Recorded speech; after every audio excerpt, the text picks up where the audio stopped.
Dinas Kependudukan dan Catatan Sipil Disdukcapil Kota Denpasar mencatat dari 516.686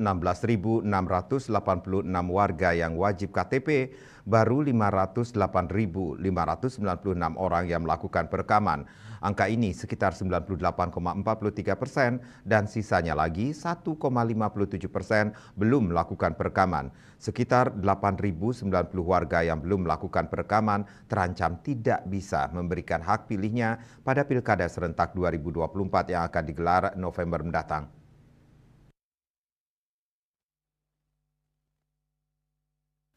Kepala Disdukcapil Kota Denpasar Dewa Gede Juli Artabrata mengatakan untuk meningkatkan cakupan perekaman maka pihaknya melakukan jemput bola ke desa atau kelurahan. Jemput bola juga dilaksanakan ke sekolah-sekolah berdasarkan data Dapodik dari Disdikpora Bali. Selain itu meminta peran aktif warga yang sudah berusia 17 tahun ke atas untuk melakukan perekaman. Dijelaskannya Disdukcapil Denpasar memiliki program jemput bola bernama Pelayanan JB Pelangi. Selain perekaman dan pencetakan KTP elektronik, pihaknya menggunakan pelayanan JB Pelangi untuk aktivasi identitas kependudukan digital (IKD). Persyaratan yang wajib dilengkapi masyarakat untuk perekaman KTP secara umum sama dengan persyaratan yang tertera dalam aplikasi Sitaring.